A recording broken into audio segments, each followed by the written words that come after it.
नमस्कार दोस्तों, आज मैं आप सभी को शनि देव की कथा सुनाने जा रही हूँ और इस कथा में शनि की अशुभ प्रकोप से बचने का उपाय भी सुनने को मिलेगा। इसलिए दोस्तों इस कथा को अंत तक जरूर सुनिएगा। पौराणिक कथाओं के अनुसार हजारों साल पहले की बात है दोस्तों, जब स्वर्ग में 9 ग्रहों के बीच में एक सवाल को लेकर झगड़ा होने लगा। ये सवाल था, आखिर सबसे बड़ा है कौन। सारे ग्रह खुद को बड़ा कह रहे थे। होते होते बात इतनी बड़ी हो गई कि सबके बीच लड़ाई होने लगी। तभी इस बात का फैसला करने के लिए सभी ग्रहों ने इंद्रदेव के पास जाने का फैसला लिया। वहाँ पहुंचकर सबने स्वर में उनसे पूछा, आखिर हम सब में से सबसे बड़ा कौन है। इस सवाल का जवाब इंद्रदेव के पास भी नहीं था। इस बात को सुनते ही वो परेशान हो गए। उन्होंने साफ शब्दों में कह दिया कि आपके इस सवाल का जवाब राजा विक्रमादित्य ही दे सकते हैं। आप सबको तुरंत पृथ्वी लोक चले जाना चाहिए। सबने इंद्रदेव की बात मान ली और सभी एक साथ उज्जैन पहुंच गए। वहां पहुंचकर सारे 9 ग्रहों ने इंद्रदेव से पूछा गया सवाल इस बार राजा विक्रमादित्य से किया। ऐसा सवाल सुनकर राजा भी हैरान हो गए। उनके मन में हुआ कि हर ग्रह की अपनी एक खासियत है। हर कोई किसी धातु का देव कहलाता है और सबकी शक्ति अलग अलग है एवं प्रभावी है। अगर किसी को बड़ा और किसी को छोटा कह दिया तो बड़ी मुश्किल हो सकती है। सोचते सोचते विक्रमादित्य के दिमाग में एक तरकीब आई। उन्होंने सभी ग्रहों का आसन बनवाकर लगा दिया। हर धातु के गुण के हिसाब से आसन लगाए गए थे, जैसा कि सोना, चांदी, कांसा, तांबा, शीशा, रंगा, जस्ता, अभ्रक और लोहा। अब इन आसनों में उनके स्वामी को बैठने के लिए कहा गया। सभी ग्रह एक एक करके अपने सिंहासन पर बैठ गए। सबके बैठने के बाद राजा विक्रमादित्य बोले कि आप लोगों के सवालों का जवाब तो खुद ही मिल गया है। अब जो सबसे आगे बैठा है वही सबसे बड़ा है। इस बात को सुनते ही आखिरी सिंहासन पर बैठे शनि देव को गुस्सा आ गया। गुस्से में शनि ने विक्रमादित्य से कहा, तुमने मुझे सबसे पीछे बैठाकर मेरा अपमान किया है। तुम्हें मेरी शक्तियों का अंदाज़ा नहीं है। मैं तुम्हें पूरी तरह से खत्म कर दूंगा। उन्होंने आगे कहा कि सूर्य किसी राशि में 1 महीने और चंद्रमा किसी राशि में 2.25 दिन, मंगल एक राशि में 1.5 महीने, बुध एवं शुक्र 1 महीने, बृहस्पति 13 महीने ही रहते हैं। इनके सबके मुकाबले में मैं किसी भी राशि में 7.5 साल तक 7.5 बनकर रहता हूँ। कई देवता मेरे प्रकोप से पीड़ित हैं। भगवान राम को भी 7.5 का प्रकोप झेलना पड़ा। इसी वजह से वो जंगल गए थे। रावण भी 7.5 की वजह से लड़ाई में मारा गया था। अब तुम्हारी बारी है। तुम भी मेरे प्रकोप से बच नहीं पाओगे। ये सब देखकर अन्य ग्रहों के देवता चले गए और शनि देव भी नाराज होते हुए आगे निकल गए। इतना सब होने के बाद विक्रमादित्य परेशान थे, लेकिन वो पहले की तरह ही अपनी जनता के लिए न्याय करते रहे। होते होते वो आनंद से अपना जीवन जीने लगे। पर शनि देव अपना अपमान बिल्कुल भी नहीं भूले थे। बदला लेने के मन से एक दिन शनि देव घोड़ा व्यापारी के रूप में उज्जैन पहुँचे। वहाँ पहुँचते ही उन्होंने खबर फैला दी कि उनके पास खूब तेज दौड़ने वाले घोड़े हैं। इस खबर के मिलते ही राजा ने घोड़े का ख्याल रखने वाले अश्वपाल को कहा कि जाओ उससे घोड़ा खरीद कर ले आओ। वो गया और देखा कि घोड़ा काफ़ी कीमती है। फिर विक्रमादित्य खुद गए और एक ताकतवर घोड़ा पसंद कर लिया। उसके बाद घोड़े की गति को देखने के लिए विक्रमादित्य उस घोड़े पर सवार होने लगे। तभी घोड़ा हवा में तेजी से दौड़ा और राजा को जंगल ले जाकर छोड़ दिया। जंगल से राजा अपने नगर वापस आने का रास्ता ढूंढने लगे।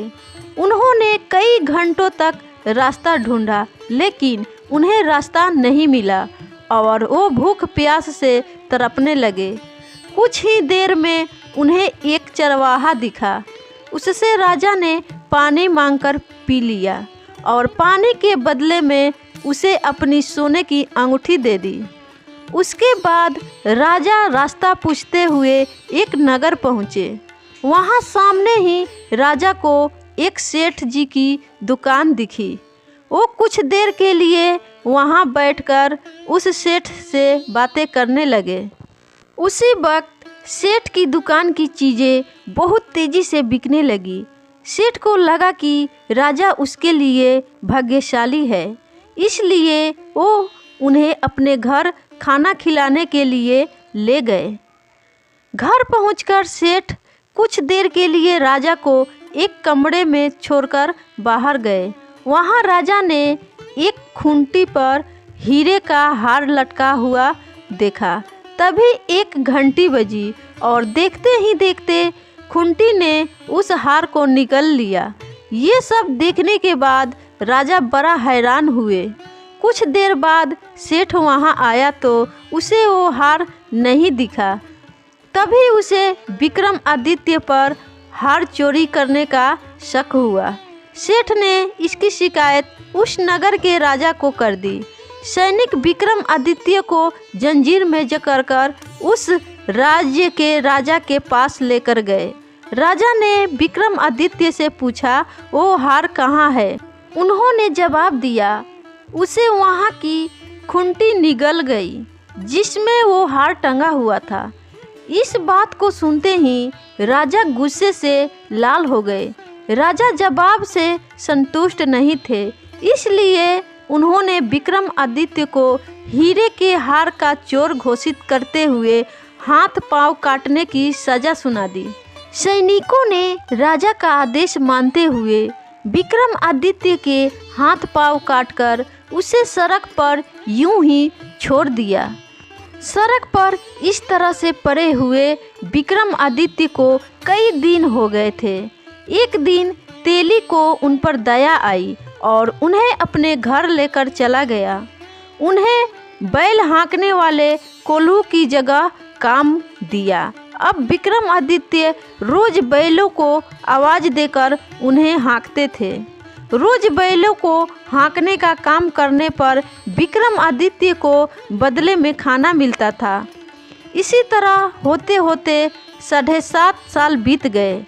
7.5 साल बाद जब 7.5 खत्म हुई तो वर्षा ऋतु शुरू हो गई। विक्रमादित्य एक रात बादल और बारिश के राग वाला गाना जोर जोर से गा रहे थे।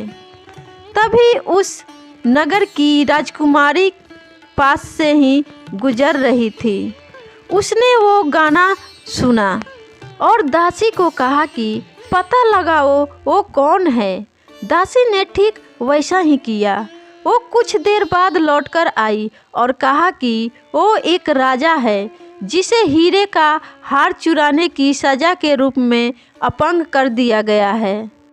राजकुमारी को उसका बादल बारिश के राग वाला गाना खूब पसंद आया था, इसलिए उसने अपंग राजा से शादी करने का फैसला लिया।